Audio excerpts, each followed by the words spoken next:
What's up, everybody? Mark with Coffee and Toys here. It is Monday. That means it is Marvel Monday. That means we are continuing on trekking through the original Marvel run of G.I. Joe, A Real American Hero. Now, if you're unfamiliar with the channel, of course, the goal is to go through all 155 issues of the original Marvel run of G.I. Joe, A Real American Hero. We'll sprinkle in some special missions in there every once in a while, because those are good ones to cover as well. But yeah, make sure you like this video, hit the notification bell, sign up, subscribe, all notifications, all that fun stuff. And let's jump into talking about today's issue number 14 of G.I. Joe, A Real American Hero. But of course, before we get into all that, let's talk about the coffee you're drinking. The coffee I'm drinking today is from none other than coffeebrandcoffee.com. That's right, coffeebrandcoffee.com. Have you signed up for their subscription-based service yet? Have a fresh coffee delivered to you every month, part of their Roasters Club. I'm actually drinking the June version of the Roasters Club right now, and I believe it's called the, it's either Ethiopia Peabody or Columbia Peabody. I don't remember exactly what it's called, but it is fantastic. It is a mild roast, which is my preferred roast. And yeah, not really a lot of deep notes to it since it is a medium roast. I would say along the lines of, a berry, not so much on the heavy side. It's definitely a lighter, got a little bit of sourness to it, if that makes sense. Like when you eat like a strawberry or something, you get that little bit of sour with it. This has that as well. But if you are interested in having a different flavored coffee every month, make sure you go to coffeebrandcoffee.com, sign up for their subscription-based Roasters Club. Get your first month off 50% off, making it $12.50. $25 a month after that gets delivered directly to your door. No hassle in the grocery aisles, just great coffee delivered to your door from a great American business. So, with that out of the way, let's talk a quick recap of what happened in the last issue of G.I. Joe, A Real American Hero. So in the last issue, we were left with Cobra having supposedly killed both Kwinn, Dr. Venom, and Snake Eyes, and having almost, supposedly, in their own thoughts, taken out Stalker, Breaker, and Gung Ho. Baroness and Scar-Face are on their way back to Cobra with the plague toxin that will wreak havoc on G.I. Joe. And in the meantime, our three heroes were ambushed by a militia. Another militia showed up. There was all sorts of infighting, some gruesome deaths, and Stalker, Breaker, Gung Ho were rescued by Hawk and the rest of the G.I. Joe team and flown out of Sierra Gordo. With the microdot. Remember, that is key to this issue today. So with that being said, that's a brief recap. Let's jump into G.I. Joe, A Real American Hero, issue number 14. Okay, G.I. Joe, A Real American Hero, issue number 14, debuted in August of 1983, and it is entitled Destro Attacks. Writer, Larry Hama, of course. Penciler, Mike Vosberg. Your inker is John DiAgostino. Letterer is Jay Rosen. Colorist is Christy Scheel, editor Denny O'Neil, and editor-in-chief, of course, Jim Shooter. The issue begins with the sunken bunker, and it shows us that Snake Eyes, Kwinn, and Dr. Venom are actually still very much alive in the bunker that is flooding. While Snake Eyes and Dr. Venom are going rounds with each other, Kwinn tries to keep the peace, saying, hey, we all have to work together here if we're going to figure out a way to get out of this bunker before we die via drowning. While conversing upon their inevitable demise, Dr. Venom lets it slip that the plague toxin never got into Scar-Face's hands and that Dr. Venom himself has the true poison. Back at G.I. Joe HQ, the microdot is found and is examined, and it gives clues to where the Baroness was taking Scar-Face and the briefcase, and as they put it up on the big screen, Hawk tells Breaker to get General Flag on the horn. Back at Cobra HQ, Destro and the Baroness are talking in private, and we see that they do indeed have intimate knowledge of one another. Destro, who we still haven't fully seen yet, says he wants Baroness to call him by his new name. That's what he needs to be addressed by. She is reluctant to do so, but eventually does indeed say the name Destro, and we get our first full reveal of Destro. Back at the sunken bunker, Dr. Venom begins opening the vents inside the bunker, which shocks Kwinn and Snake Eyes, who think he is trying to kill them all. We go back to Fort Wadsworth, which is home of the G.I. Joe HQ underground. And Flag is perturbed that he was taken away from a meeting of the Joint Chiefs of Staff to come to hear what Colonel Hawk had to say. And Clutch assures him that after the information that Hawk is going to give to General Flag, he won't have to worry about joining meetings with the Joint Chiefs of Staff because he will be one. And the Microdot has therefore, once again, has revealed that the Cobra forces are in Springfield, Vermont, and so will the toxin. That is where it is, that is where Cobra is, and G.I. Joe is going to mobilize. Back at Cobra headquarters, Cobra Commander is shooting targets, that seems to be his favorite thing to do, of the G.I. Joe team, and speaking with the Baroness, who talks about the Microdot that had been planted and was indeed picked up by G.I. Joe as relayed by their remote sensors back on Sierra Gordo. Interestingly enough, there is an error in the word bubble from Baroness where she says the map fragment indicated the location of the Cobra headquarters as being under the Chaplain's Assistant School in Fort Wadsworth, which we know is not correct. It should say G.I. Joe. So I thought that was interesting that lettering slipped through without anybody proofing it and realizing what Baroness was saying. Cobra Commander then asks if Scar-Face knows what was in the briefcase, and she says no, he does not know what's actually in the briefcase. She also says that Kwinn and Dr. Venom, along with Snake Eyes, are dead. Cobra Commander pushes her and questions her further, asking, did you plant the Microdot yourself? And she says in the affirmative. Now, in another section of the Cobra headquarters, Destro is muscling Scar-Face and asking if he planted the Microdot that he had switched out and was not the Microdot that Baroness was given. He says, yes, I planted the one that was given to me, and Destro interrogates him further and asks, do you know what was on the actual Microdot you planted? And they're having this banter back and forth, and he even says, how would I know? Where would I get a microscope in the middle of a jungle? And we find out that the Baroness actually didn't plant the Microdot because she didn't want to go walking through the hot and muggy jungle. She actually made Scar-Face do it, which is why he was able to swap the Microdots. So they have this conversation with one another.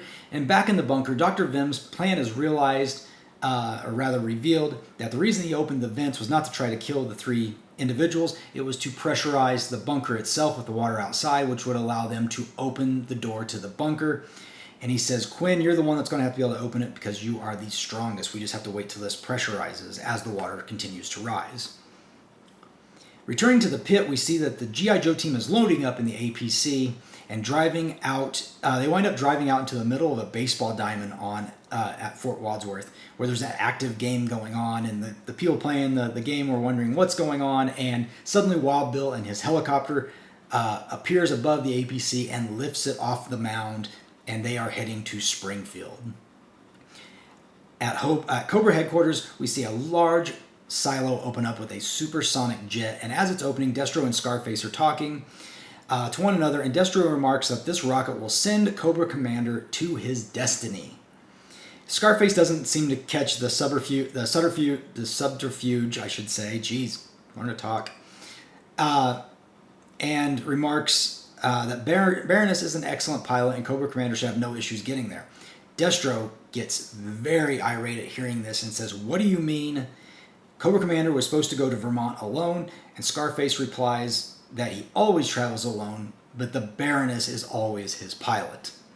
So, problems are rising. Back at the bunker, the water has nearly reached the ceiling, and Dr. Venom says, go try the door, now's your chance, give me your stuff, I'll hold on to it. Kwinn refuses, says, nah, that's all right, I got it. And he goes underwater and begins trying to open the door. Back outside and close to Springfield, the G.I. Joes, who are in the APC that is attached to the helicopter that Wild Bill is flying, wonder what they will find when they get to Springfield, and as they are en route, a Cobra supersonic jet flies past them, alerting both the Joes and Cobra Commander, each wondering if the other knows they've been spotted. Back at Cobra HQ, Destro is loading up a whole bunch of Cobra paratroopers and Scar-Face saying, we are going to go to Springfield and we are going to protect Cobra Commander. And Scar-Face is like, well, what do you mean? How do you know there's even something going on? You've been with me here the entire time. And Destro says, I have my own means of resources. Don't question me. If you recall, I have some gritty information on you as well. And that causes Scar-Face to back off on his line of questioning. And we go back into the bunker, and Kwinn has now forced the door open, and Snake Eyes has gotten out, but as Dr. Venom is leaving, he grabs a very large wrench and cracks Kwinn across the head with it, seemingly killing him. As Kwinn and Dr. Venom, as Snake Eyes and Dr. Venom get to land, realizing Quinn's not there, Snake Eyes and Dr. Venom begin fighting until they are ambushed by the militia from the last issue. Now, if you remember, there are two groups of militias, one led by Richter and one led by another force, which is actually Cobra in disguise. Meanwhile, the G.I. Joe team is just touched down in Springfield, and the APC is heading towards the town of Springfield.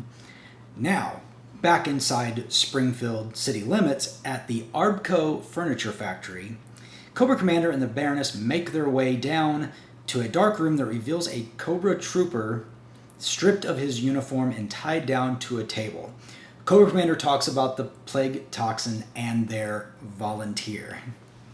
Inside, or 5 miles outside of Springfield, Stalker spots the same furniture factory and makes note that Arbco is just an anagram for Cobra, and that must be the place they need to go investigate first. Back in Sierra Gordo, Dr. Venom is begging the Cobra forces to spare him, and he winds up receiving the butt of a gun for his troubles. And he then even tries to pay them off, saying, I've got money in a Swiss bank account. I can give you whatever you want. We go back to Vermont, and Destro's team of the air paratroopers and Scar-Face have landed, and they are making their way on foot to Springfield, cutting through fields and stuff. You see some farmers make a comment about him. You see cows. It's quite humorous to see this man in a metal mask running through a cow pasture. Meanwhile, as they're marching to Springfield, the G.I. Joe team is moving deeper and deeper into Springfield. Back in Sierra Gordo, the Cobra troops plan to return the bodies of Kwinn, Snake Eyes, and Dr. Venom to Cobra Commander in order to receive a reward. Inside the furniture factory, the Cobra trooper gets off the bench, takes a few steps forward after being injected with the plague toxin, and he falls over. And this surprises both Baroness and Cobra Commander because the plan was that the Cobra trooper infected would be captured by G.I. Joe and be taken to the G.I. Joe base, and after 2 weeks' time, he would spread the infection to everyone, killing the entire G.I. Joe team. But instead, he falls face flat on the floor and dies.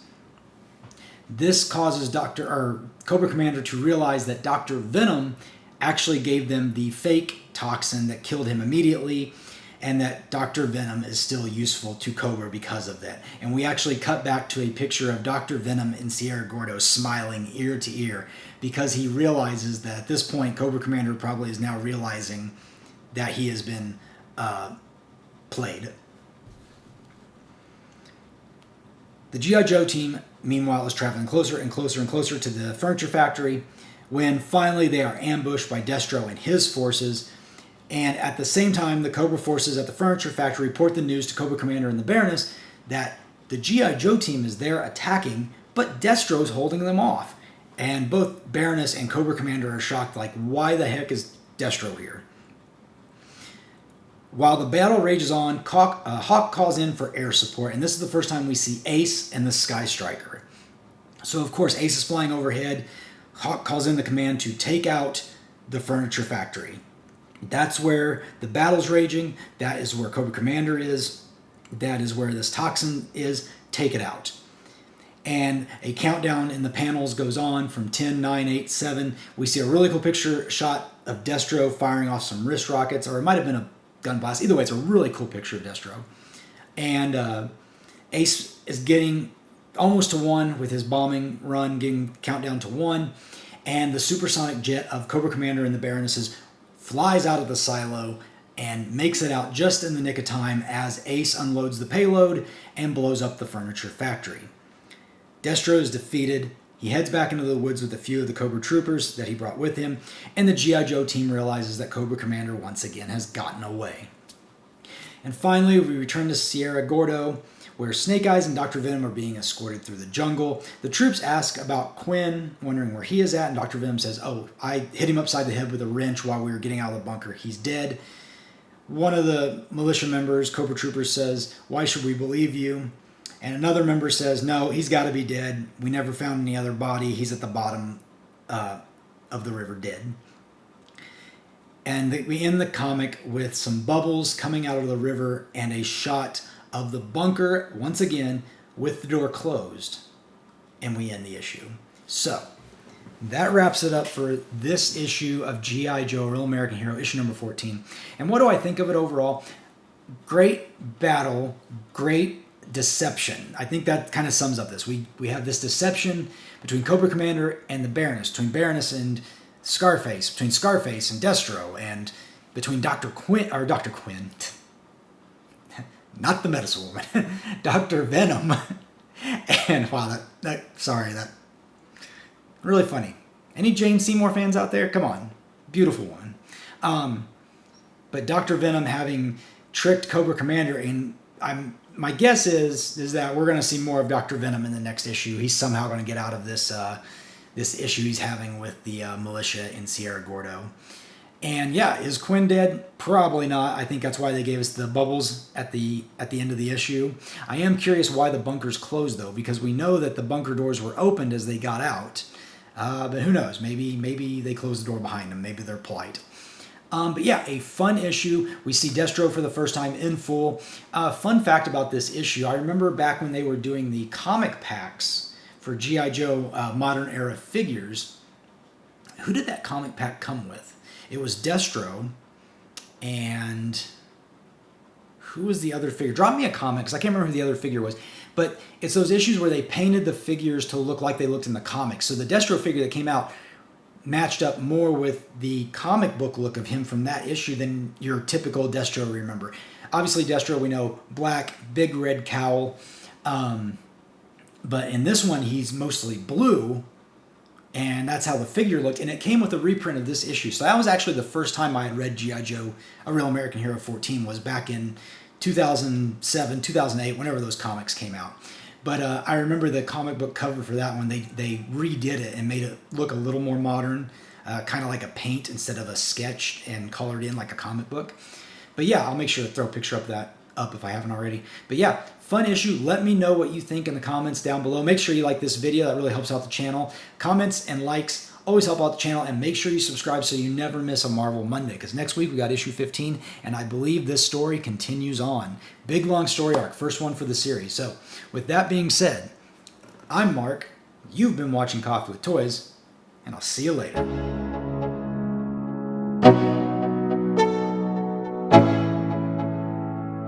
Let's go.